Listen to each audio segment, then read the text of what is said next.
बाद आप उसमें पाठा लगा के बढ़िया उसको बराबर कर दीजिएगा।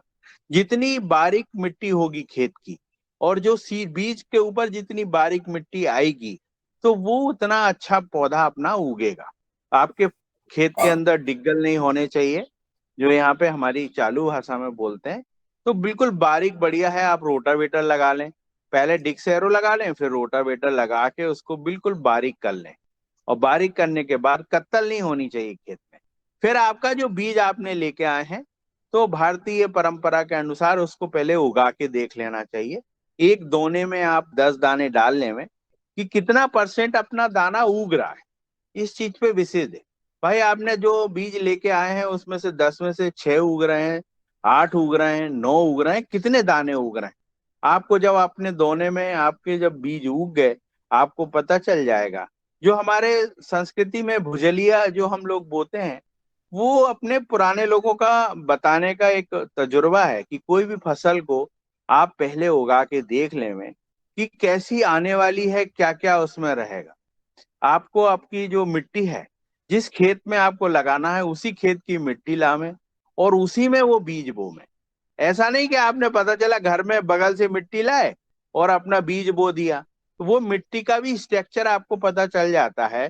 दोने में जब आप बीज बोते हो, हमारी मिट्टी में कोई फंगस तो नहीं है, अपने मिट्टी में कितने दाने उग रहे हैं, वो सारी बारीकी से आपको नजर आ जाता है कि हमारे दाने में ये चीजें हैं।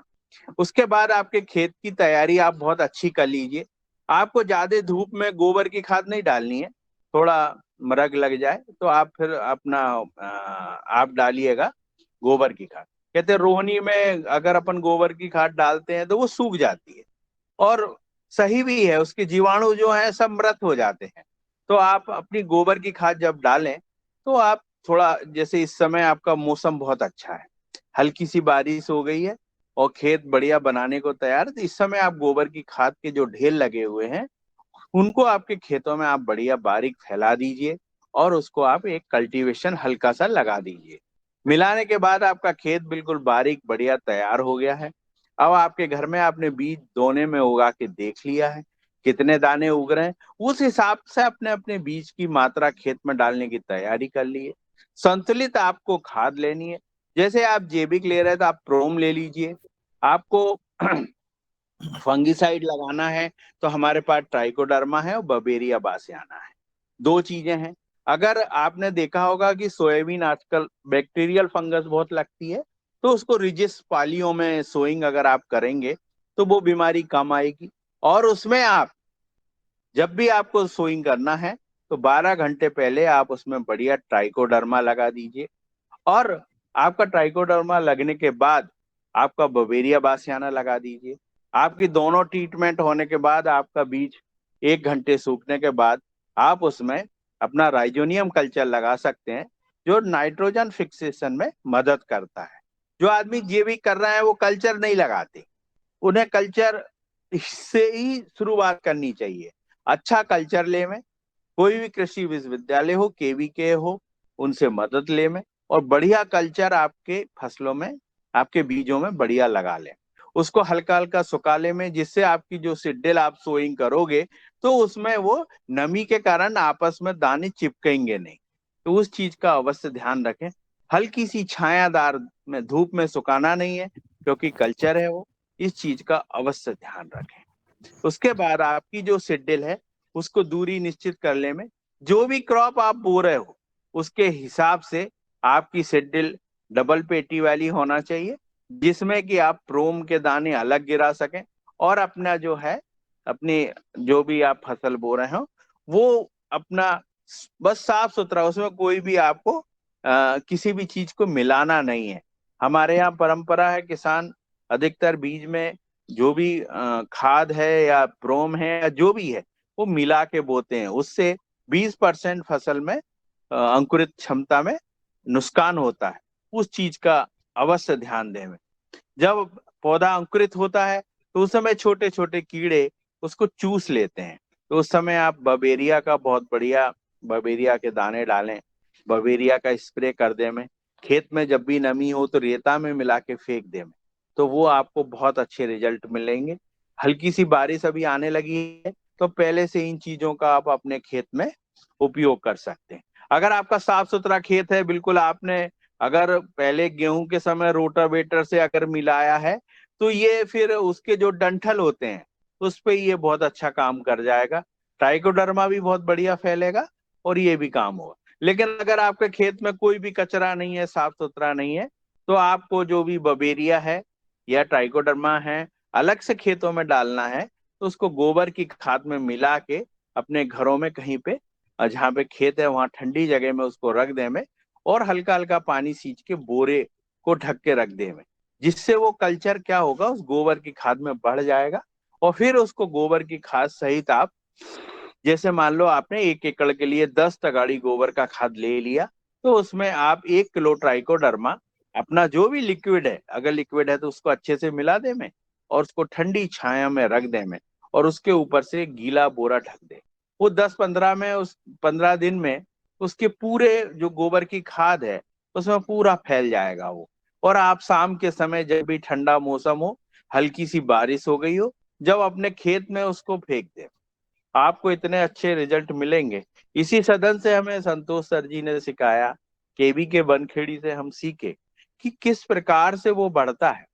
मैं आपको आश्चर्य बताऊंगा कि हम लोग पहले भी डालते थे इन चीजों को, लेकिन उतना विश्वास नहीं होता था, उसमें उतना दिखता नहीं था।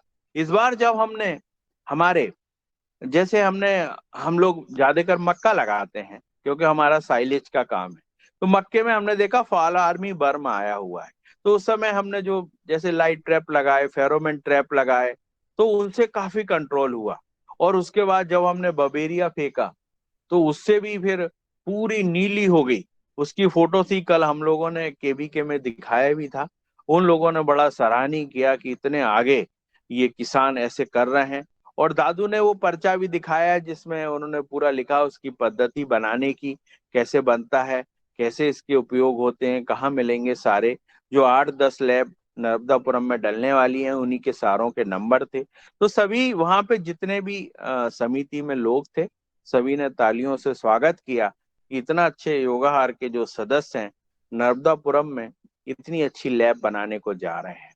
और काफी उनके जब रिजल्ट दिखाए तो उन लोगों ने काफी प्रशंसा करी कि इतना अच्छा काम नर्मदापुरम में चल रहा है। मैंने देखा है कि नर्मदापुरम में जो किसान हैं, जैसे अशोक भैया हैं, तो भले वो सदन में अकेले जुड़ते हैं, लेकिन उनकी ताकत जो है वो 10,000 किसान की है। जो भी चीज आप अशोक भैया को दोगे तो वो 10,000 किसान को जाएगी। दादू के पास अगर कोई चीज है तो वो 20,000 किसानों के पास जाएगी। मनीष भैया हैं, उनको अगर कोई चीज मिलती है तो एक एक सदस्य की वैल्यू जो है वो बहुत ज्यादा है, 5,000 किसानों को जाएगी। ML गौर साहब हैं, वो 5,000 किसानों को वैल्यू रखते हैं और इतना है।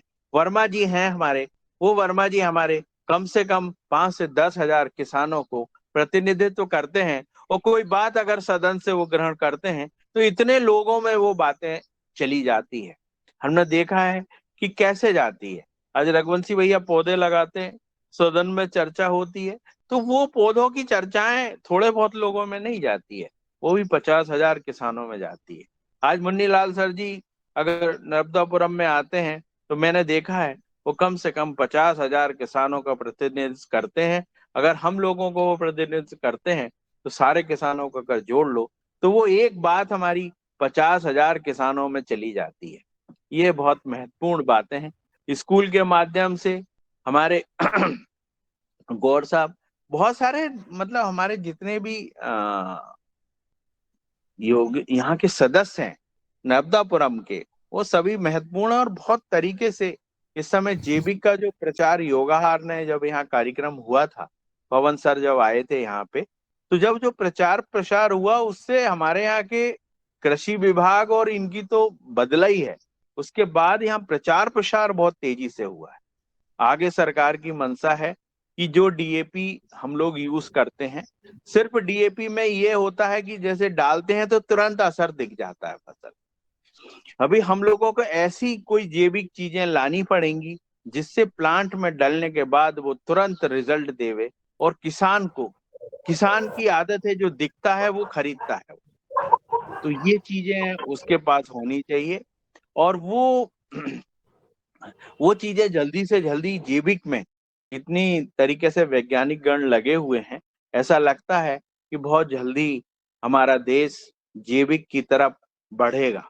और नए नए अनुसंधान ये चीजें बता रहे हैं कि यहाँ पे ये भूमि है, जो वैज्ञानिकों की भूमि है, यहाँ पे इतने ऋषि मुनि पैदा हुए हैं इस भारतवर्ष में।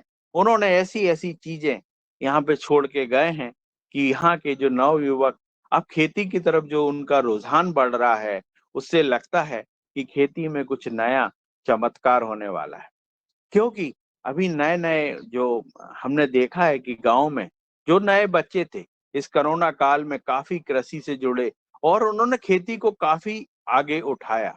आज हमने देखा है कि हमारे पास में जैसे कुरकुरे हैं, तो वो मक्का और जो चावल उसमें लगता है वो यहीं से ले रहा है, और लगभग वो 10,000 पैकेट कुरकुरे के पर डे यहीं पे बना रहा है। ये बड़ी विशिष्ट है। एक किसान का लड़का जो उत्पादित करता था, उसे एक हॉर्टिकल्चर की एक स्कीम ने भारत सरकार के मार्गदर्शन में, भारत सरकार ने उसमें उसमें खोजा कि ये चीजें अगर हॉर्टिकल्चर एग्रीकल्चर में दी जाएं तो किसान के जो बच्चे हैं वो इन चीजों को बना के अगर बाजार में बेचेंगे तो उनमें क्या क्या प्रॉब्लम आएगी, तो वो चीजें उन्होंने दूर करी। उस चीज को उन्होंने पहले जितने भी रहता था वो क्या, जैसे कुछ मशीनें लगानी है, कुछ दाल मिल लगानी है, या आपको कुछ वो आपका केचप बनाने की मशीन लगानी है, तो वो सारी मशीनें आपको जिला उद्योग से लेनी पड़ती। अब ऐसा नहीं है। अब भारत सरकार ने उसे हॉर्टिकल्चर के माध्यम से किसानों के बीच में ले आए हैं, और उसमें किसान जो बिजली उपयोग करेगा वो भी किसानी बिजली उपयोग कर सकता है, ऐसे उसमें निर्देश दिए गए हैं। इस योजना से काफी काफी प्रोग्रेस मिलेगी, और नए बच्चे जो आ रहे हैं उनको बहुत मार्गदर्शन मिलेगा। अगर खेती में कच्चे माल का परिवर्तन हो जाए तो किसान की आय तो डबल हो ही जाएगी। आज हमने देखा है कि जैसे वो कुरकुरे की फैक्ट्री वाला है, वो लगभग 50 लड़कों को काम दे रहा है। हमने और दादू ने वहां पे जाके देखा, और मुन्नीलाल सर जी को भी दिखाया। तो इतने तेज काम चल रहे हैं, धीरे धीरे परिवर्तन बहुत आ रहा है। आज हमारे यहाँ मसाला नर्मदापुरम में सारे मसाला किसान पैक करने लगे, कुरकुरे बनाने लगे हैं, चिप्स बनाने लगे हैं। यहाँ पे बहुत सारी चावल की फैक्ट्रियां किसानों के बच्चों ने डाली हैं, और अब जो वेयर हाउस खुले हैं वो प्योर किसानों के बच्चे ने वेयर हाउस डाले हैं। तो ऐसी गवर्नमेंट की योजनाएं हैं, उन्हें धरातल तक ले जाना पड़ेगा। और जो नए किसान के बच्चे आ रहे हैं उन लोगों को ये नई चीजों में उनको जोड़ना पड़ेगा। तो ये बहुत महत्वपूर्ण है। उत्पादन से लेके फसल का। अब मेरा मेन जो है वो बोनी के ऊपर था। अगर किसी की कुछ जिज्ञासा हो या कोई क्वेश्चन हो तो मुझे बतावें, बीच में आप पूछ सकते हैं कि मुझे ये चीजें पूछनी है, तो मैं आपको अवश्य उस चीज को बताने की कोशिश करूंगा। आप सदन में जब भी आपके मन के अंदर कोई प्रश्न आता है तो आप अवश्य पूछें। सबसे पहले जैसे धान का, अगर अभी इस समय धान की खेती आ रही है और अपन धान की खेती पे सबसे पहले बीज तैयार करते हैं, रोपा तैयार करते हैं।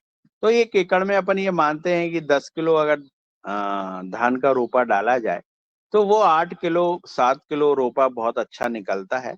और उसको अपन अगर पडलिंग करके लगा देते हैं खेत में तो वो बहुत अच्छा रहता है। तो आप सबसे पहले बीज का चुनाव अच्छा कर लीजिए। उसके बाद अपना इस समय बहुत बढ़िया टाइम चल रहा है, और किसी किसी के रोपा तैयार भी हो गया धान का, और बाकी लोग अभी डाल भी सकते हैं धान का रोपा, समय चल रहा है। तो धान का रोपा बहुत अच्छे से डालें, और धान के रोपे में ही आप ट्राइकोडर्मा का उपयोग कर दें में, जिससे आपको वहां पे पूरा की पूरा आपका ट्राइकोडर्मा रोपे में फैल जाएगा। और जब आप रोपे लगाओगे तो उसके माध्यम से आपके खेतों में भी जाएगा। तो आपके खेतों में भी आप जब भी पडलिंग करें तो ट्राइकोडर्मा गोबर में मिला के, या वैसे ही आपको जो भी सस्ता लगता हो। पंप चलाने में दिक्कत होती है कि वो पडलिंग करते हैं तो फिर उसमें पंप चलाने में बहुत दिक्कत होती है, तो आप तो रेत में मिला के या गोबर की खाद में मिला के उसको फेंक दे में, और बढ़िया उसकी पडलिंग कर दे में। और जब आप लोग को लगाना है, आपका धान का रोपा लगाना है आपको, तो पहले से आपने ट्रीटेड कर दी आपकी जमीन में, तो आप बवेरिया बासियाना और ट्राइकोडर्मा और सूडोमोनास 3 चीजों का आप उसमें उपयोग करें, जिससे आपको जड़ से लगने वाले जो बहुत सारे चूसक कीड़े होते हैं वो नहीं आएंगे। उसके बाद आप थोड़ी सी जब फसल आपकी 7-8 दिन की हो जावे, तो आप बवेरिया और ट्राइकोडर्मा इनका फिर से रिपीट कर सकते हैं। आपको जैविक में बस ये है कि आपको थोड़ा जल्दी डालना पड़ेगा, ये चीजें हैं आपको बस। बाकी आपको रिजल्ट बहुत अच्छे मिलेंगे और रिजल्ट बहुत जबरदस्त हैं। इस बार हमारे यहाँ ऐसा लग रहा है कि कम से कम 200-250 किसान इस योगाहार कार्यक्रम का फायदा उठाने वाले हैं नर्मदापुरम में, जो कि हम लोगों से ट्राइकोडर्मा और ये चीजें लेंगे और उसके रिजल्ट देखने काबिल। पिछली बार जब हम लोगों ने 1-1 एकड़ में लोगों को दिए थे तो उसका काफी अच्छा रिजल्ट आया था। इस बार लग रहा है कि काफी अच्छे रिजल्ट्स रहेंगे।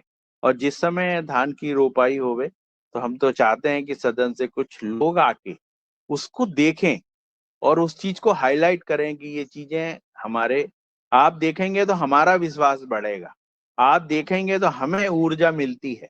हम चाहते हैं कि सदन से कुछ ऐसे आए, दुबे सर आए, ऐसे लोग आए जो हमें हमारी जो हम लोग कर रहे हैं उस चीज को देखें और उसको हमें बताएं कि कहाँ गलती है कहाँ सही है। क्योंकि ये जो कृषि है वो खजाना है और सीखने का एक प्लेटफॉर्म है, कितना भी सीखा जाए उतना कम है। तो हम चाहते हैं कि आके जरूर से जरूर यहाँ पे 200-250 किसानों को जब हम लोग ट्राइकोडर्मा डलवाएंगे तो उसका अवश्य आके यहाँ पे देखे कि कैसे क्या हो रहा है, वो आके उसको समझे कि कैसे यहाँ के किसान फायदा उठा रहे हैं और वो चीज को अपने क्षेत्र में ले जाए और उसको आगे बढ़ाएं। हम इस सदन में संतोष सर का बहुत धन्यवाद देना चाहता हूँ कि उन्होंने हमें बहुत अच्छी टेक्नोलॉजी और बहुत अच्छे तरीके से इन चीजों को बढ़ाने का सिखाया है। और हमें बनखेड़ी का भी हम धन्यवाद देना चाहते हैं, जिन्होंने हमें धरातल में सर्टिफिकेट देकर एक किसान को एक वैज्ञानिक बना दिया। ये भी बहुत बड़ी बहुत अच्छी सोच है। कल जब हम लोगों ने केवीके में हमारा वहाँ की हम लोग समिति के सदस्य हैं, जब हम लोगों ने हमारी बातें रखी, दादू ने रखी, तो काफी उन लोगों को मानना पड़ा। उसमें ऐसे शब्द उपयोग किए गए थे, वो वैज्ञानिक नहीं थे, लेकिन उन्होंने जब बताया दादू ने कि इसको ऐसा किसानों को समझने वाली भाषा अगर वैज्ञानिक पेश करेंगे तो किसान जल्दी समझ पाएगा, किसान की भाषा में अगर किसान समझाएगा तो वो और जल्दी समझ पाएगा।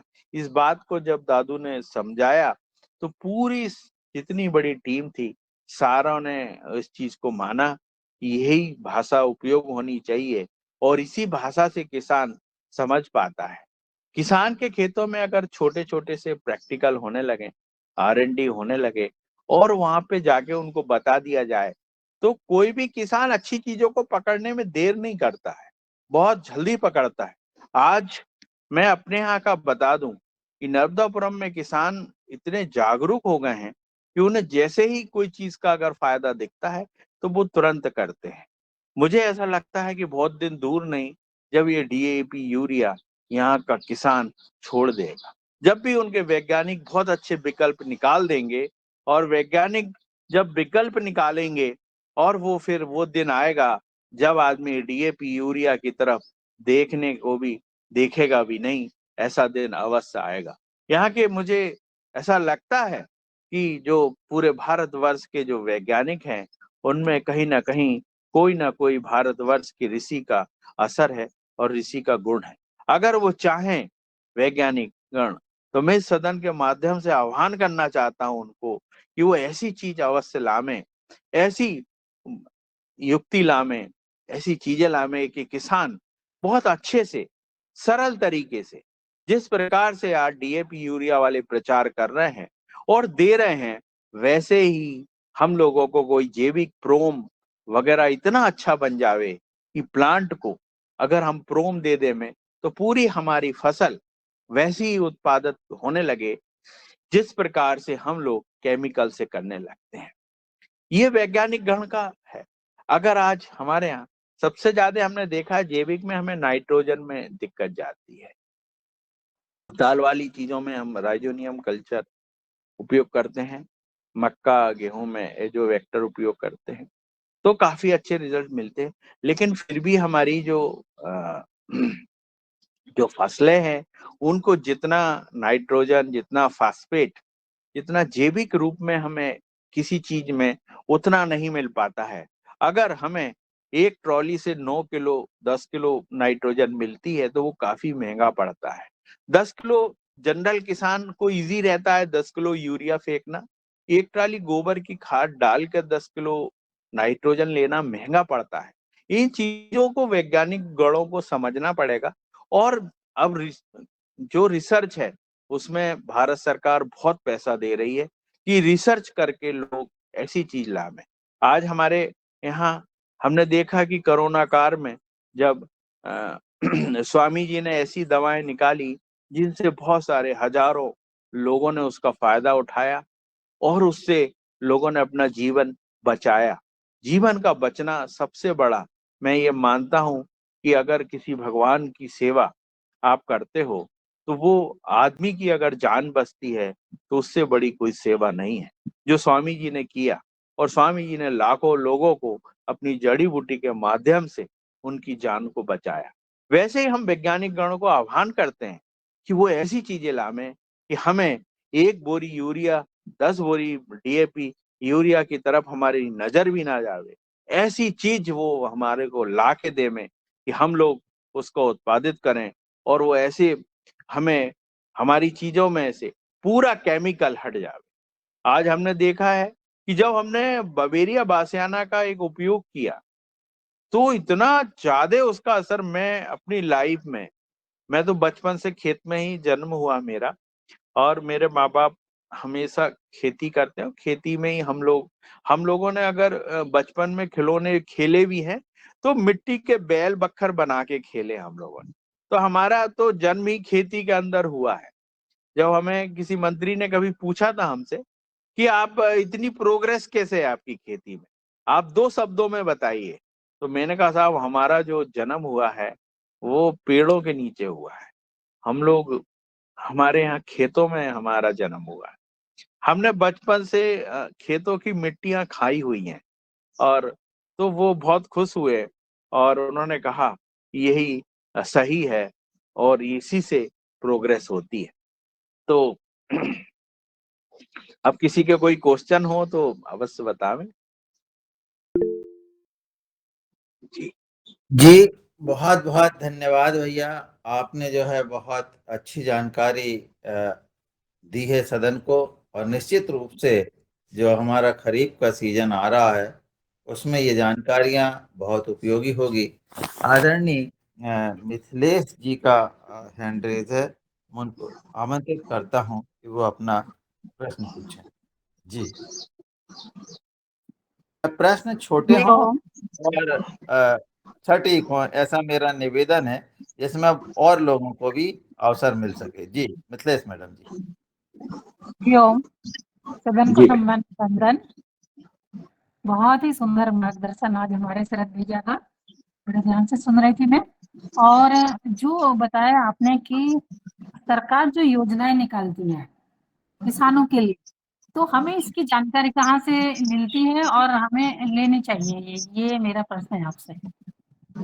जी बहन जी, बहुत अच्छा क्वेश्चन है। और ये बहुत बहुत इसकी बहुत जरूरत है आम जनता में। मैंने देखा है अधिकतर जो जैसे जो कृषि मेले लगते हैं तो वहां गिने चुने लोग ही जाते हैं।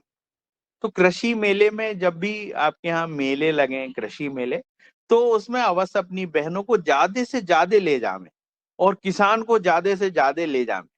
किसान के लिए जो जैसे आज हमारे लिए मंदिर उतना महत्वपूर्ण है, उतने लिए अपने लिए ये जो कृषि विभाग के जितने भी ऑफिस बने हुए हैं और जितने केवी के बने हुए हैं, जितने उद्यान विभाग के ऑफिस बने हुए हैं, जितने रेशम डिपार्टमेंट बना हुआ है, फिशरीज डिपार्टमेंट बना हुआ है, आपके जितने भी डिपार्टमेंट हैं, सभी डिपार्टमेंट में जानकारी किसान के लिए बनी हुई है। आप बेझिझक, मैंने देखा है कि हमारे यहाँ जैसे राजधानी लेवल के जो ऑफिस हैं बड़े, डायरेक्टेड लेवल, वहां तक किसान जाता ही नहीं है। तो किसानों की ज्यादा से ज्यादा इन ऑफिसों में जाने की आदत होना चाहिए कि वहां जाकर देखें क्या योजनाएं आ रही हैं, किन योजनाओं को किन क्षेत्र में लागू हो रहा है। और हमारी बहनें तो मैं बताऊं बहन जी आती ही नहीं। अगर कोई मेला या संगोष्ठी हो रही है तो उसमें 95%, 99% आदमी आदमी आता, बहनें तो हमारी आती ही नहीं है। और इन जो संस्थाएं हैं इनको एक मंदिर मान के इनमें जाना चाहिए। जिस प्रकार आप मंदिर में शंकर भगवान जी को डेली जल चढ़ाने जाते हैं, तो वो इसलिए हमारे बुजुर्गों ने नहीं बनाया कि वहां पानी चढ़ाएं आप डेली।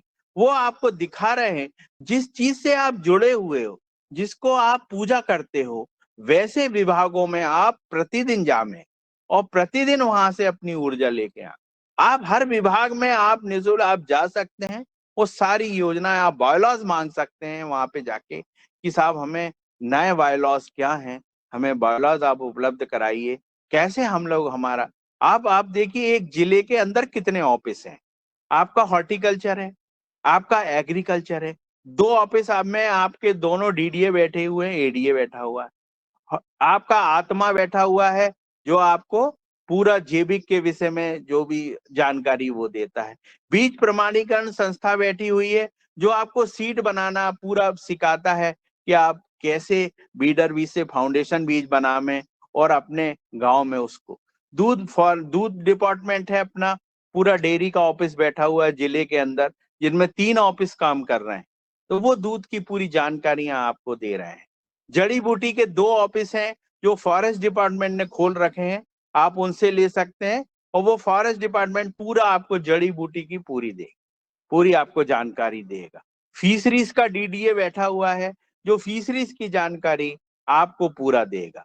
रेशम डिपार्टमेंट जो शहरी कल्चर के अंतर्गत वो बैठा हुआ है, वो पूरी आपको जानकारियां देगा। केवी के हर जिले में 1 केवी के अवश्य, और कहीं अब 2 हो गए हैं, तो आप केवी के से जो भी आपके क्षेत्र में कम से कम वो 500-600 किसानों के हम प्रैक्टिकल कर रहे हैं, वो आपको सारी चीजें बताएंगे कि आपको कैसे करना है।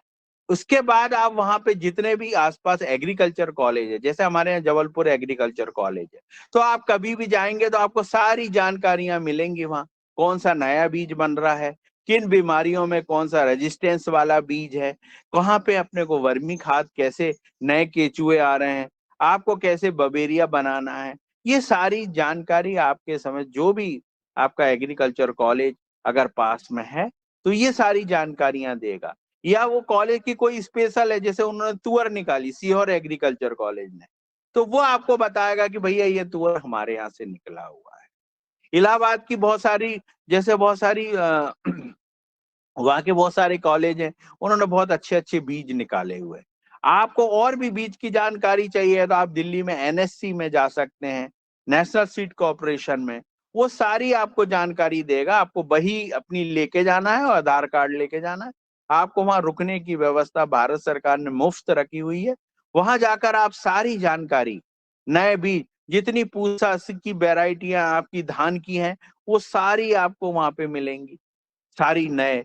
सबसे पहले आपको बीज अपने खेत के इन ऑफिसों के माध्यम से बदलना है, जिससे बीज के किसानों ने बीज नहीं बदला, आज भी 10 साल पुराना बीज उपयोग कर रहे हैं, जिससे उत्पादन उनका लगभग 40% कम हो रहा है। वो वही घर का बीज बोते हैं, वही काट रहे हैं, उनका बीज बदलना अवश्य है। आज आप पूसा में जाएंगे एनएससी में, तो आपको पूरे जैविक बीज भी मिलेंगे वहां, सारे जैविक बीज, अच्छे बीज, सभी पुराने भी 3-3, 4-4 हजार वेराइटियों का वहां पे लैब बनी हुई है, सब रखे हुए हैं।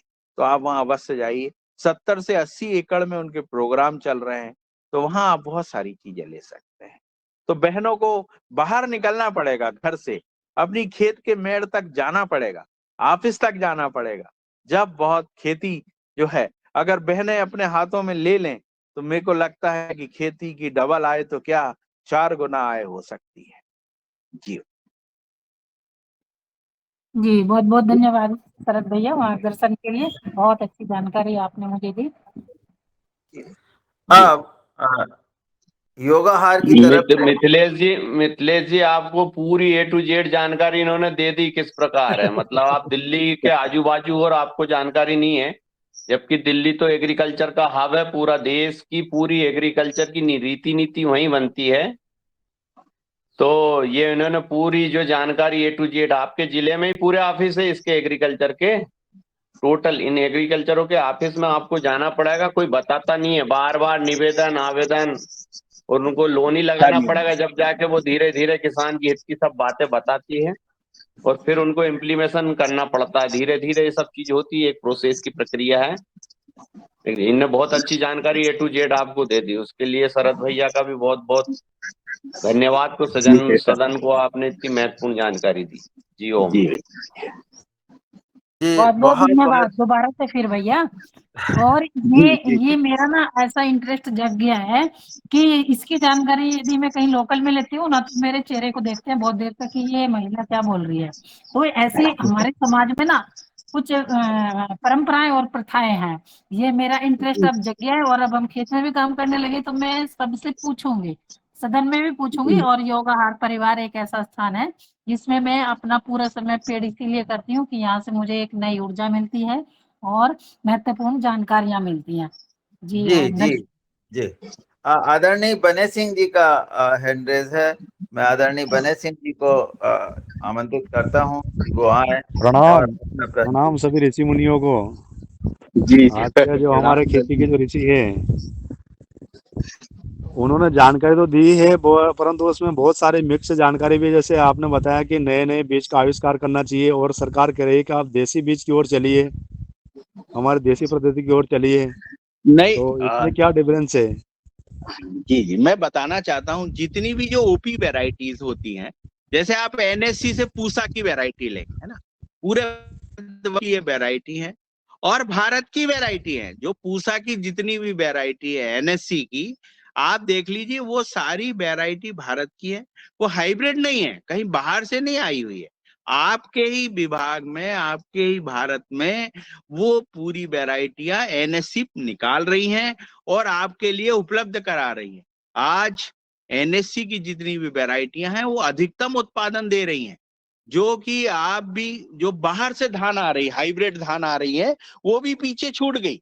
हाइब्रिड धान आदमी ले नहीं रहा है। आप सोचिए कि आज पूसा की वेराइटी है, पूसा जितनी वेराइटियां हैं सारी, और पूरे धूम मचा रही हैं। पूरे वर्ल्ड में जो चावल है यहाँ का धूम मचा रहा है। एक बासमती आप बहुत अच्छी छोड़ दें, बाकी का चावल जो जनरल पूरे वर्ल्ड में जितने लोगों का पेट भर रहा है, वो एनएससी की वेराइटियां भर रही हैं, और पुरानी अपनी वेराइटियां हैं, उन्हीं से इन वेराइटियों का जन्म हुआ है और ये फैल रहा। वहां सारी ओपी वेराइटी है। आपको जो भी बीज जैविक वाला चाहिए, आप एनएससी में जाके दिल्ली में सारे बीज ले सकते हो। आप पूरा के पूरा आपको सब बीज मिल जाएंगे, जितने जितने आप पूरे केबी के, जैसे अपने यहाँ 75 केबी के हैं हमारे, तो आप सारे केबीके में आप जाइए, हर केबीके में कोई ना कोई वैरायटी वहीं से विकसित की गई है, और वहीं देसी वैरायटी है, और जो आपके उत्पादन को बढ़ा सकती है। और जो पुरानी वैरायटियों में जो बीमारी लग रही थी, उन बीमारियों को उन्होंने हटाया। जैसे पपीता में आप देख लें, पूसा नन्ना आया है ना, तो पूसा नन्ना इतना उत्पादन दे रहा है जितना कि एक ताइवान पपीता दे रहा है, उससे ज्यादा। लेकिन पूसा नन्हा जो जो उत्पादन दे रहा है, उसका बीज आपको एनएससी से लेना पड़ेगा, और उसके बाद अपने खेतों में लगाइए। बहुत अच्छा उत्पादन आ रहा है। तो आपको वैरायटी सारी मिलेगी। आप एनएससी में जाएंगे तो आपको ऐसी कोई भी वैरायटी नहीं है मेरे ख्याल कि जो वहां पे उपलब्ध नहीं है, और सारी है। मैंने जब वहां का फूल गोभी देखा, और फूल गोभी जब हमने एनएससी की लगाई, अरे साहब मैं बता रहा हूँ कि हाइब्रिड गोभी फेल हो गई उसके आगे। इतनी जोरदार गोभी, मुझे लगा यार बताओ साला, अपन ने कभी कहते ना घर की मुर्गी दाल बराबर, वो मतलब अपन उनकी वैल्यू नहीं कर रहे हैं, अपन जा नहीं रहे। तो जाना चाहिए वहां ऑफिसों में। एनएससी में कम से कम साल भर में 4 बार कृषि मेले लगाता है वो, लेकिन बहुत कम किसान मिलते हैं वहां पे, जाते नहीं है। जाने चाहिए। इतने बड़े बड़े कृषि विश्वविद्यालय हैं। आप देखिए, अगर आप करनाल गए होंगे तो वहां गाय की ब्रिड्स देखिए आप, इतनी अच्छी उन्होंने तैयार किया हुआ है, और इतनी अच्छी से सिखा रहे हैं कैसे पशु आहार बनाओ, कैसे। लेकिन कोई जाता नहीं है वहां पे। सबसे ज्यादा जाने की, जितना ताकत आप मंदिर जाने में लगाते हैं, उतनी ही ताकत इन संस्थाओं में भी जाने में लगाए। हमारा ये नहीं है कि आप मंदिर ना जाएं, मंदिर आप जाएं, लेकिन जितनी बार आप मंदिर जा रहे हैं उतनी बार आप इन संस्थाओं में जाएं, तो आपको बहुत कुछ एनर्जी मिलेगी। और आप इन विश्वविद्यालयों से, इन कृषि रिसर्च सेंटरों से जब जाएगा, इस समय मोदी सरकार जी ने इतना इनको पैसा दिया है और इतनी इन्होंने नई नई वैरायटियां निकाल रहे हैं, बड़ी बड़ी मशीनें लग रही हैं, तो ये बहुत उपयोगी है। पानी आपने देखा कि हमारे यहाँ जैसे इंदिरा जी के समय इतना बड़ा डैम बना, तो पानी की कितनी बड़ी व्यवस्थाएं बनी, आज इतनी बड़ी व्यवस्थाएं कहीं है नहीं। ऐसे ही ये एनएससी जितने बीज, आज पूसा का बीज पूरे इंडिया में सबसे ज्यादा पूसा की वैरायटी का बीज बिक रहा है, जो भारत सरकार की एक संस्था है और वहां के वैज्ञानिकों ने निकाला है। कोई भी प्राइवेट, कोई भी उसको डिफीट नहीं कर पा रहा है। आज जितने भी आ रहे हैं, आपको देख लीजिए, जितने भी हाइब्रिड आ रहे हैं, वो हाइब्रिड बीज उस पूसा के धान के बीज से पीछे चल रहा है। ये ऐसी संस्थाएं हैं, ऐसी संस्थाओं में मैं आपसे गुजारिश करूंगा कि आप अवश्य जामें। तो आपके जो मन की पीड़ा है कि हमें जैविक बीज चाहिए, सारे बीज आपको जितने प्रकार के आप लौकी लंबी छोटी सारी मांगेंगे, सब मिलेगी। आप बेंगलोर के रिसर्च, हर रिसर्च सेंटर, मैं तो कहता हूं कि अपने सदन में कभी पवन सर से गुजारिश कर, पूरे रिसर्च सेंटर की किताबें हमारे सदन में उपलब्ध करा दे में, और आदमी किसान सब जगह जावे तो वो देखे। आज वैज्ञानिकों को करना पड़ रहा है, उनके ऊपर लोड डाला है सरकार ने कि आप वैरायटियां निकालनी ही पड़ेगी, आपको जो पुराने बीज है उनको संजोना पड़ेगा। इसकी तरफ सरकार बहुत तेज काम कर रही है। और इस समय तो हमारे माननीय शिवराज जी कृषि मंत्री बन गए हैं, तो जरूर कुछ ना कुछ पूरे भारतवर्ष में ऐसी चीजें होंगी जो किसानों ने कभी कल्पना नहीं की होगी, और उनके फायदेमंद की चीजें अवश्य आवेंगी। जी जी, आप लोगों ने जैसे केचुआ के बारे में बताया कि केचुआ के बारे में भी वो डेवलप होता है। जो हमारा जो देसी केचुआ होता है वो गोबर भी खाता है, वो मिट्टी भी खाता है, वो हमारी जमीन के ऊपर जो वेस्टेज कचरा है वो भी खा करके उसको कन्वर्ट करता है। और वैज्ञानिकों ने हमें केचुआ जो दिया वो केवल गोबर ही गोबर खाता है। उनमें क्या बदलाव किया है वैज्ञानिकों ने, कुछ भी बदलाव नहीं हुआ ना उनमें। आप अगर जबलपुर कृषि विश्वविद्यालय अगर आप जाएं, तो वहां आपको 6 रंग की वैरायटियां दिखाई जाती केचुए की, कि भाई जिनको गोबर की खाद बदलना है, जिनके यहाँ डेयरियां हैं, अब वो गोबर इतना सारा ढेर हो गया, अगर वो खाद पड़ा रहेगा तो 1 साल में डेवलप होगा, तो वो कैसे कर पाएगा। उस गोबर को बदलने के लिए उन्होंने गोबर वाले केचुए निकाले। किसानों के लिए जो केचुआ है वो उन्होंने पत्ती वाला दिया हुआ। वहां देख, आप जाइए ना जबलपुर एग्रीकल्चर कॉलेज, आपको पूरे सब टाइप के केचुए मिल जाएंगे वहां देखने के लिए। आप जब देखेंगे ना तो आपको लगेगा भाई डेयरी वाले का केचुआ जो है वो डेयरी के उपयोग के लिए है, उसके यहाँ जो गोबर का ढेर लग रहा है उसका क्या करे वो, तो वो उसकी खाद को जल्दी से बदलने के लिए, उसके लिए वो केचुआ लाए गए बाहर विदेश से, कि भैया तुम्हारा जो गोबर का खाद पड़ा हुआ है, तुम गोबर की खाद नहीं बेच पा रहे हो, तो उस केचुओं को डालें और 8 रुपए से 10 रुपए किलो आप बर्मी खाद बनाकर बेचें। अभी यहाँ पे हम जैसे दादू गए थे हमारे बैतूल के पास, तो वो उन्होंने बताया कि हम 25 कम से कम 20-25 लाख की वर्मी खाद बेचते हैं। तो वो केचुए गोबर की खाद डेवलप करने वाले हैं, आप पत्ती खाने वाले अलग हैं तो वो अलग है। तो अपने रिसर्च में सारी चीजें रखी गई हैं, वहां तक आप जाएंगे, आप अपनी बही और वो लेके जाइएगा, और एक आवेदन आप जबलपुर एग्रीकल्चर लगाइए, तो वहां आपको सब बताएंगे। सबसे ज्यादा मैंने जब वहां जाके देखा ये वर्मी और ये ट्राइकोडर्मा और ये बनते हुए, मेरी आश्चर्य हो गया कि वहां अपने इंडिया की बड़ी बड़ी कंपनियां उनसे कल्चर ले जा रही, बनवा रही हैं। बताओ, हमने कहा यार साला हमारे लिए एग्रीकल्चर कॉलेज बना है, हम आते ही नहीं है, और ये जो प्राइवेट कंपनियां हैं वो वहां से ले जाके अपना खुद पैक करके और वो बेच रही हैं। बताइए अब आप। जी तो वहां जी जाइए एक बार जबलपुर एग्रीकल्चर कॉलेज, है नहीं भैया, जी जी प्रणाम। या मैं जाऊंगा तो मेरे साथ चलिए आप, मैं आपको दिखाऊंगा वहां पे। जी जी वहां पे मोनी थॉमस सर हैं, जी आप उनसे मिलिएगा और वो बहुत अच्छी जानकारियां आपको देंगे। अपने सदन में भी आ चुके हैं, सदन में भी आए हैं वो सर, मोनी थॉमस सर यहाँ पे अपने बनाए हैं, एक बार मुख्य अतिथि बने अपने यहाँ। जी, बहुत बहुत धन्यवाद भैया, आपने बहुत अच्छी जानकारी आप दे रहे हैं। निश्चित रूप से बने सिंह जी का जो प्रश्न था उसमें ये था वो हाइब्रिड, ओपी और देसी वैरायटी, इनमें थोड़ा सा संकर किस्म और देसी किस्म, इस तरह से यदि आप समझाते तो वो बहुत जल्दी समझ में आ जाती। ये थोड़ा सा था। और आप हैंड रेस है आदरणीय प्रणाली जी का, मैं देखता हूँ कौन है। हाँ, प्रणीता साकरे जी का हैंड रेज है और प्रणाली मराठे जी का। तो मैं साकरे जी को बुलाता हूं कि वो आए और अपना प्रश्न पूछें। जी। सदन में सभी उपस्थित सम्माननीय सभी वरिष्ठों का मैं हार्दिक अभिनंदन वंदन करती हूँ, प्रणाम करती हूँ। और आदरणीय डॉक्टर शरद जी ने जैसे कि विषय बताया, बहुत अच्छी जानकारी दी है और हमें विस्तृत रूप से जैविक कृषि पर किसानों ने क्या करना चाहिए और हमारी कृषि, हमारी धरती माता कैसी अच्छी होगी, इस विषय पर उन्होंने बहुत अच्छे से प्रमुख बिंदु रखे हैं।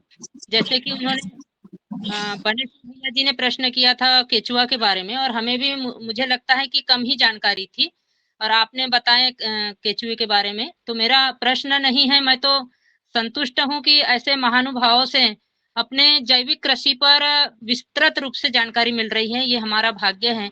मुझे लगता है कि निश्चित रूप से योगाहार परिवार आगे बहुत अच्छा करेगा और पूरे जी देश में जी ओम, परम जी ओम, के साथ जी ओम। की आ, धन्यवाद। आ, आ, आपने जो है बहुत बढ़िया। आपका प्रश्न नहीं है, आप कुछ बात कर रही थी। प्रणाली मराठी जी का कोई प्रश्न है तो वो पूछे। मेरा निवेदन है कि आप सदन में प्रश्न पूछें। जी, प्रणाली जी। ओम। आदरणीय सदन के सभी सदस्यों को सादर वंदन प्रणाम। आज का शरद भैया का मार्गदर्शन बहुत ही सुंदर, किसानों के लिए, सदन के लिए महत्वपूर्ण, उपयोगी है। मेरा प्रश्न है, किसानों के लिए जो सब योजनाएं है ना, उनकी जानकारी हमें सदन पर मिल सकती है क्या?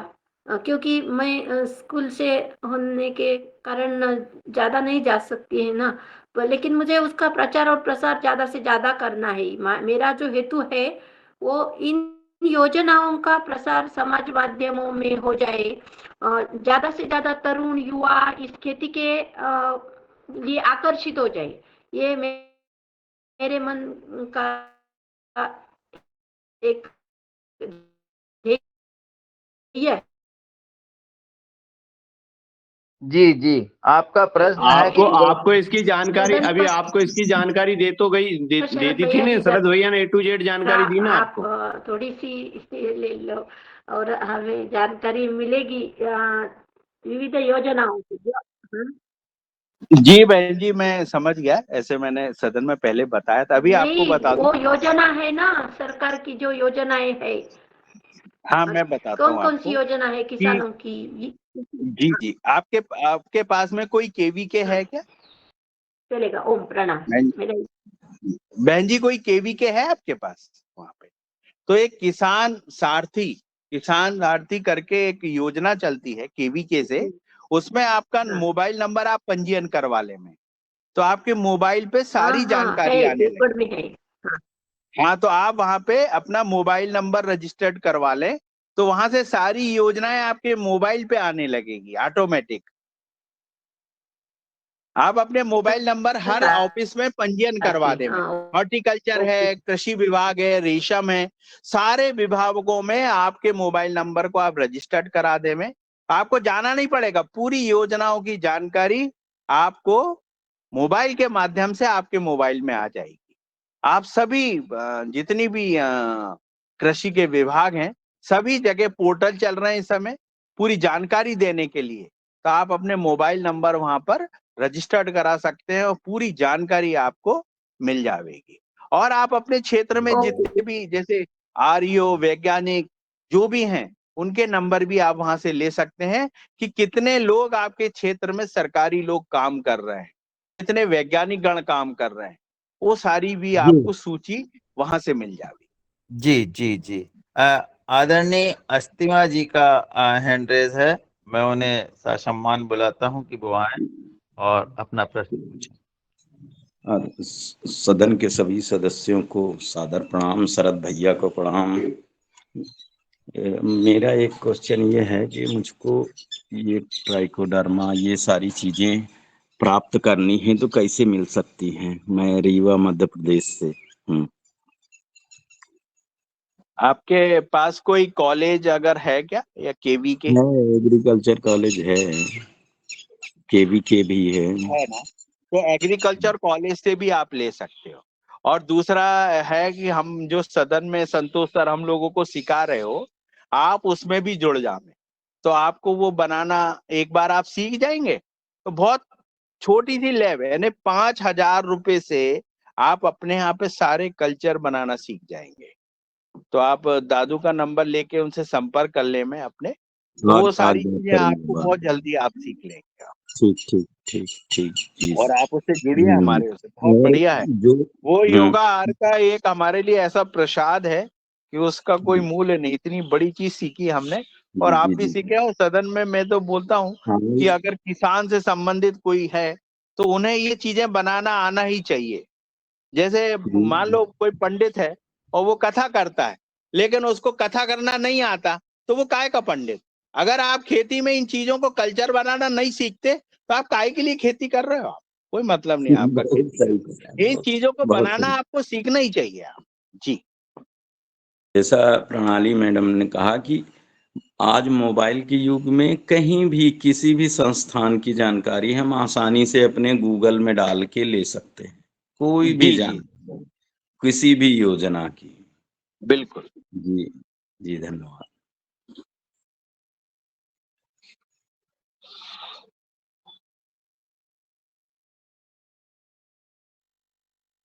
हाँ दादू, और कोई है क्या?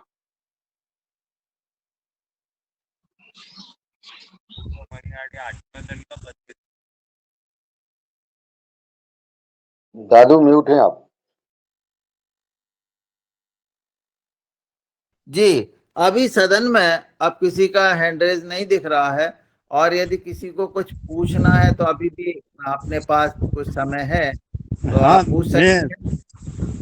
शरद भैया से क्वेश्चन करना चाहता हूँ मैं कि जैसे अपने जो पूर्वज ऋषि मुनि अपने दादाजी जो थे वो क्या करते थे कि पृथ्वी से पत्नी और माँ से बेटी, ऐसे अपने जो इतिहास जो था पूर्वजों का वो हमेशा ये शक्तिशाली बनाने का प्रयास करते हैं। और आज वर्तमान में अपने इतने प्रयास करने के बाद और वैज्ञानिकों प्रयास करने के बाद में भी हमारी जो धरती माता है उसमें केवल कार्बन बढ़ाने के ऊपर जोर दे रहे हैं। और ये विज्ञान जो हमारा जो था पहले हमारे दादा परदादा का, वो यही करते थे और उनकी फसल बहुत अच्छी होती थी, निरोगी होती थी, ना कोई इसके पास स्प्रे करने का कोई यंत्र था, कुछ भी नहीं था। तो इसके ऊपर वैज्ञानिकों ने क्या बदलाव किया? कुछ भी तो नहीं किया। वो सभी इसी के ऊपर तो प्रकाश डाल रहे कि बस कार्बन बढ़ाओ, हमारी धरती माता का कार्बन बढ़ाओ। तो आप अपन जो कह रहे हैं कि वैज्ञानिकों ने बहुत विकास किया, कहाँ विकास किया? हमारे ऋषि मुनियों का इतिहास उन्होंने बदलने की ताकत ही नहीं उसके अंदर। कहाँ है बताओ ना? अगर बदलने की ताकत होती तो कार्बन बढ़ाने की आवश्यकता कहाँ होती है हमारी? जी जी जी इसमें क्या जी है, भैया। देखिए बेनी भैया, ये जो आपके क्वेश्चन है वो जी इतने हैं कि शायद मैं उसके लिए उतना सक्षम तो नहीं, पर कुछ बताता हूँ जी कि जी वैज्ञानिक गणों को ये दिया गया है कि जो भारतवर्ष की जो जनसंख्या है उसका पेट भी भरना है, तो हमें ऐसी वैरायटियां, ऐसा उत्पादन लेके आना पड़ेगा कि कम से कम हमारे बाहर के देश से लाल गेहूं तो ना खाना पड़े हमें। हमें आज दूसरे पे डिपेंड तो ना रहना पड़े। जब आदमी ने एक लाल गेहूं आया, देखो ये गाजर घास आ गई, आज तक वो हमारे देश से गाजर घास नहीं गई। उस गाजर घास का कोई विकल्प ही नहीं है, और पूरे भारतवर्ष में फैल गई। वो अमेरिका से जो लाल गेहूं आया था उसमें वहां की ये जो हमारे यहाँ दूबा होती है, वहां उनकी गाजर घास होती है। तो वो गाजर घास का जो बीज हमारे यहाँ आया, इतनी बड़ी समस्या बन गया। एक बार हम लोगों के यहाँ के पेट भरे होंगे वहां की सरकार ने लाल गेहूं से, लेकिन आज इतनी बड़ी समस्या आके खड़ी हो गई यहाँ पे कि वो जो गाजर घास है, आप देखिए उससे इतनी टाइप की एलर्जी लोगों को होती है। इतने खेतों में आप देखो, जहां होती है वहां उत्पादन नहीं होने देती, यानी कितनी खराब घास है वो। तो हमारे देश का अगर ये है वैज्ञानिकों का कि भाई हमारे किसानों का मतलब इतना उत्पादन तो बढ़े कि जो देश की जनता है उसका पेट भर पावे। अगर पेट नहीं भरेगा, हमारी जनता अगर भूखी रहेगी, तो हमारा उत्पादन, किसान अगर उत्पादन होगा तो हमारी तो श्रीलंका जैसी स्थिति हो जाएगी, जैसे उन्होंने जेबिक पे लागू किया और वहां की अर्थव्यवस्था पूरी गड़बड़ हो गई। तो हमें जी हमारे जी जी उत्पादन पे भी ध्यान करना पड़ेगा, जी भैया। और वैज्ञानिकों की, वो वैज्ञानिक जो लेके चलेगा वो सारों का पेट भरने के लिए चलेगा। जी, ठीक है ना? आदरणीय प्रतीक जी का हैंड रेस था। मैं आदरणीय प्रतीक जी को आमंत्रित करता हूं कि वो अपना जी प्रश्न पूछें। जी। सदन को नमन। उपस्थित चर्चा एक बहुत ही महत्वपूर्ण विषय है और मेरा प्रश्न यह था कि जो भुईमूंग रहता है उसकी कौन सी वैरायटी अच्छी होंगी, उसके बारे में आप थोड़े अपने विचार बता दीजिए। क्या चाहिए सर, फिर से बताएं। मूंगफली सर, मूंगफली मूंगफली की वैरायटी। अच्छा अच्छा अच्छा अच्छा, मूंगफली की वैरायटीज आपने अभी एनएससी ने बहुत अच्छी निकाली है, नेशनल सीड कॉर्पोरेशन ने। तो आप अगर वहाँ पे एनएससी से संपर्क करेंगे तो होगा। हमारे यहाँ थोड़ा नर्मदापुरम में मूंगफली का ज्यादा कारोबार नहीं है, लेकिन हमारे यहाँ अभी जो वैरायटीज मैंने देखा जबलपुर एग्रीकल्चर कॉलेज में, तो उन्होंने मूंगफली बहुत अच्छी निकाली है। तो आप जब भी आपका टूर लगे तो आप जबलपुर एग्रीकल्चर कॉलेज अवश्य जामें, और वहां पे आपको उन वेराइटियों में किस किस, जैसे ब्लाइट रोग आता है उसमें, तो उस पे आप कैसे कंट्रोल करेंगे, तो वहां उन्होंने ऐसी वेराइटियां निकाल दी हैं जो इन वेराइटियों में वो बीमारी नहीं आती। निकाली वो पुरानी मूंगफली जो अपनी पैतृक मूंगफली थी, उसी मूंगफली से उन्होंने निकाली हुई है, कोई हाइब्रिडेशन नहीं किया है। उन वेराइटियों में सिर्फ उन्होंने उन बीमारियों को कंट्रोल किया है और एक नया नंबर लगा के आपको दिया है कि उसका उत्पादन अधिक होगा, उनमें इन बीमारियों का उसमें लिखा हुआ है कि इन बीमारियों से रेजिस्टेंस है। तो वो वैरायटी आप वहां से आपको लाना पड़ेगा। वो थोड़ी बीज रहता है, आप पहले पाओ रहता है वहां पे। अभी आप अगर जाएंगे तो आपको बीज वहां पे मिल जाएगा, और सारी सारी जानकारी भी मिल जाएगी, बुकलेट मिलेगी आपको बकायदा वहां पे कि आप कौन सी कैसे वैरायटी को बोना है, कितनी दूर आपको सोइंग करनी है, बीज में आप क्या क्या कर सकते हैं। उसमें आप हमारा जो ट्राइकोडर्मा है और सूडोमोनास, उसका जरूर उपयोग करिएगा, तो उसके रिजल्ट बहुत अच्छे हैं मूंगफली पे। जी, बहुत बहुत धन्यवाद भैया। और आपने जो जानकारी दी वो बहुत महत्वपूर्ण जानकारी है। जैसा कि हमारे यहाँ पर सीहोर में अलग तरह खोज हो रही है, पवारखेड़ा में गेहूं पे हो रही है, छिंदवाड़ा में जो है वो मक्का पे हो रही है। शायद देश के अलग अलग कोने में जो फसलें अलग अलग क्षेत्रों में बोई जाती है, उन सब महाविद्यालयों में उन पर रिसर्च हो रहा।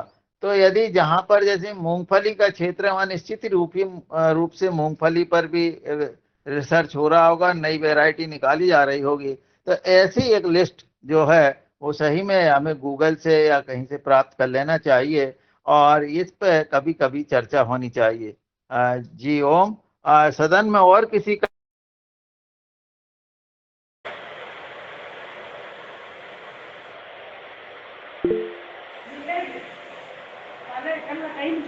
जी भाई साहब करिए। आदरणीय गणपत लाल जी। मेरे बात हाँ जी ओम। सदन में उपस्थित सभी सदस्यों को मेरा सादर नमन। मैं ये 5,000 की बता रहे थे कि कल्चर बनाने के लिए 5,000 रुपये का खर्चा, तो ये इसमें कोई मशीन उसके अंदर लानी पड़ती है क्या?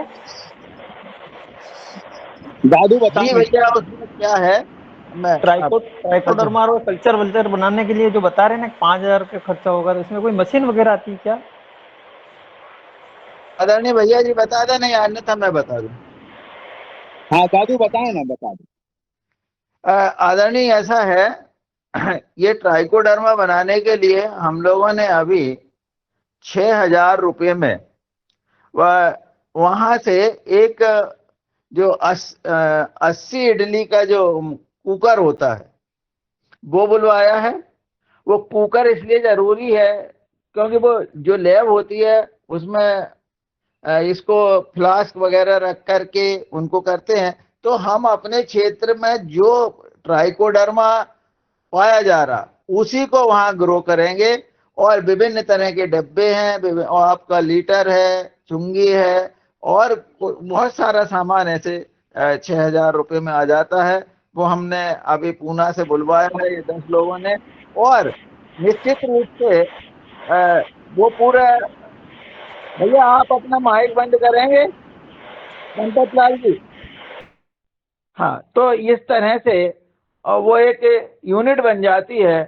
और आपको लिक्विड लेकर के जहाँ से भी लिक्विड में फॉर्म में मिल जाए तो उसको फिर आपको बढ़ाना पड़ता है और आप अपने यहाँ बढ़ा सकते हैं। उसमें कोई ज़्यादा समय नहीं लगता है। आपने लिक्विड लिया, उसमें एक हम नवधान्य का आटा बनाते हैं। एक जो है एफएम जो है मीडिया जो है वो वहाँ पूना से ही हमारे पास आता है। हम पूना से वो मीडिया लेते हैं आदरणीय डॉक्टर संतोष चौहान से। तो 380 ग्राम मीडिया और 380 ग्राम जो है सप्तधान आटा मिला करके, नवधान आटा मिला करके उसको चुड़ा लेते हैं। और जो लिक्विड रहता है वो एक जो 20 लीटर की प्लास्टिक की टंकी होती है उसमें उसको मल्टीप्लाई कर लेते हैं। वो आप पूरी प्रक्रिया समझ सकते हैं, इसलिए वो 6,000 रुपये की बात है। जी हो, आपको और कुछ पूछना हो तो पूछें जी। जी गणपत लाल जी, आपने सुना? जी सुन लिया। आपका कोई और प्रश्न है क्या इस संबंध में? ये प्रतीक भैया जी मूंगफली की बता रहे थे, तो मैंने इनको बताया कि हमारे इलाके में चाइना की मूंगफली बोई जाती है। मूंगफली तो ठीक है, आपके जो जानकारी आपके पास है वो निश्चित रूप से एक दूसरे को शेयर करें। कहाँ किसको कौन सी चीजें उपयुक्त है। ठीक बात है जी। हो, धन्यवाद। बहुत अच्छा, आज सदन ने मुझे बुलाया और मैं बहुत सदन का बहुत आभारी हूँ। नीलाल सर जी का, दादू का, पवन सर का, सभी का, जिन्होंने मुझे आज मौका दिया। आज बहन जी ने बहुत अच्छा योग कराया, उनका भी बहुत साधुवाद। और सभी लोगों ने मेरी चर्चा सुनी। अगर किसी को कोई मेरे से कहीं कुछ गलती हुई तो माफ करें। बाकी आपको जो भी खेती संबंधी चाहिए, क्योंकि मेरे फादर सन 70 के एग्रोनॉमिक्स रहे हैं और मेरी माता सन 72 में एमए किया हुआ उन्होंने, और वो खेती से जुड़े। उन लोगों ने हमारे यहाँ जब खेती शुरुआत करी, जब हमारे पास 1 हेक्टेयर जमीन थी, आज उन्होंने वो जमीन हमारे को 100 एकड़ करके दी। और आज हम वो 100 एकड़ से 125 एकड़ पे हमारी मेहनत करके पहुंचे हैं। और लगन के साथ अगर किसी चीज के पीछे लगा जाए तो आप कहीं से भी कहीं पहुंच सकते हैं। बस आपकी सोच, आपकी मंजिल बिल्कुल निश्चित होनी चाहिए, तो आप अवश्य उस मंजिल को प्राप्त कर लेंगे। आपका हमेशा आप लोग अपने एकाग्रपन, खेती की तरफ हमेशा जागरूक रहें। एक खेती का प्लेटफॉर्म है, पूरी जिंदगी सीखने वाला है। और खेती में सबसे खूबसूरत है कि कोई रिटायरमेंट नहीं है। यहाँ पे कोई रिटायरमेंट नहीं है, कोई आपके ऊपर हुकूमत चलाने वाला नहीं है। आप अपनी जमीन के, अपनी खुद के आप मालिक हैं और आप स्वतंत्र हैं। आपका कोई ट्रांसफर नहीं है, ना ही कोई किसी चीज का दबाव है। इसलिए आप खेती बहुत अच्छे से करें और अपनी खेती को संभालें। बहुत लाभ का धंधा है और ये बहुत प्रॉफिट देता है। इसको सही ढंग से करने का बस तरीका पता चल जाए। जी ओम, प्रणाम। जी, अब मैं आदरणीय, यदि हमारे सदन में पवन सर हैं तो वो अपनी टिप्पणी दें, और यदि पवन सर नहीं है तो आदरणीय मुन्नीलाल जी अपनी टिप्पणी दें। जी हो। बहुत सुंदर कार्यक्रम। आज किसानों के हित में जो बीज उपचार, बीज की व्यवस्था, बीज का प्रबंधन, बीज का संरक्षण, ये तमाम विषय पर आदरणीय सर ब्रह्मा जी द्वारा जो मार्गदर्शन दिया गया, हमारे जो किसान भाइयों ने सवाल किए उनका समाधान आपके द्वारा किया गया। बहुत बहुत साधुवाद आपको। आप जो है इस कार्यक्रम में उपस्थित रहे, और आप तो जो आपने कहा कि मैं एक भी दिन मैंने गैप नहीं किया है योगाहार कार्यक्रम में, इसके लिए मैं योगाहार परिवार की ओर से आपका बहुत बहुत धन्यवाद, बहुत बहुत आभार ज्ञापित करता हूं। और उन सभी सदस्यों का आभार ज्ञापित करता हूं जो एक भी दिन गैप नहीं करते हैं या विशेष कारण से, बाकी हमेशा इस कार्यक्रम में जुड़े रहते हैं। उन सब भाई बहनों का, आज के हमारे योगाचार्य बहन प्रणाली मराठी बहन जी का बहुत बहुत आभार ज्ञापित करता हूँ। और जो सदन में उपस्थित हमें जो उपस्थित सदस्य दिख रहे हैं उन सभी का बहुत बहुत साधुवाद, बहुत बहुत आभार। और ये कार्यक्रम का समय हो गया है, 2 मिनट हैं। 2 मिनट के लिए मैं दिनेश जी सेमवाल जी से निवेदन करूंगा कि आज के इस कार्यक्रम के बारे में 2 मिनट अपना 2 बात करें और फिर हम इसको समापन करते हैं। आदरणीय दिनेश जी, ओम। जी आदरणीय सादर धन्यवाद। सुंदर योग कक्षा के बाद द्वितीय सत्र में आदरणीय वर्मा जी ने बहुत ही सुंदर तरीके से अपना विषय रखा, बीजोपचार से लेकर के और कई दूसरे प्रश्नों के उपचार आपने करे। विविध विषयों को लेकर के ये आज का सत्र संपन्न हुआ और जैसे कि आपने बताया कि वास्तव में हम जिस क्षेत्र में हैं, उस क्षेत्र की लगभग समुचित जानकारी हमें होना ही चाहिए और इस क्षेत्र की समुचित जानकारी के लिए योगाहार जैसा मंच बना है और समय-समय पर आदरणीय शरद वर्मा जी जैसे व्यक्तित्व इस मंच पर खेती किसानी जगत से आते हैं और दूसरी जगत से भी आते हैं। उनका समुचित लाभ हमारे आदरणीय सदस्यों को, हमारे कृषक बंधुओं को इसी तरह से मिलता रहे। इसके लिए आदरणीय सभी सदस्यों का बहुत-बहुत धन्यवाद कि आप सभी के समन्वय से इस तरह की वार्तालाप संपन्न होते हैं सफलतापूर्वक। हाँ, ये बात है कि जो बात विशिष्ट है, कही गई है कि हमें अगर हम जिस क्षेत्र में कार्य कर रहे हैं, उस क्षेत्र का ज्ञान हमें अवश्य होना चाहिए, चाहे हम पड़ोसी से पूछें, चाहे हम योगाहार के सदस्यों से पूछें या फिर आस-पास हमारे जो संस्थान हैं, ख़ासकर कृषि क्षेत्र की बात अगर की जाए, तो इसमें नॉलेज, जानकारी होना बहुत ही ज़रूरी है। और मैं समझता हूँ आदरणीय शरद वर्मा जी जैसे जो अ, विद्वान हैं, अनुभवी हैं और सरल व्यक्तित्व हैं, ऐसे लोग ऐसा नहीं है कि सभी जगह नहीं हैं, लेकिन बहुत कम हैं। और इन कम लोगों की पहचान करके हमारे जो मंत्रालय हैं, हमारी जो सरकार हैं, उनको सहायता लेना चाहिए, ताकि ऐसे लोगों के माध्यम से समुचित जानकारी हमारे किसान बंधुओं तक पहुँचे और जो कोई कम्युनिकेशन गैप बीच में ना रहे, जिससे किसानों का भी भला हो और आम समाज का भी भला हो और साथ में जो सरकारें हैं, जो मंत्रालय हैं, जो डिपार्टमेंट्स हैं, इतनी मेहनत करते हैं, उनकी जो पुरुषार्थ है, उनके जो संघर्ष है, वो भी सफल हो।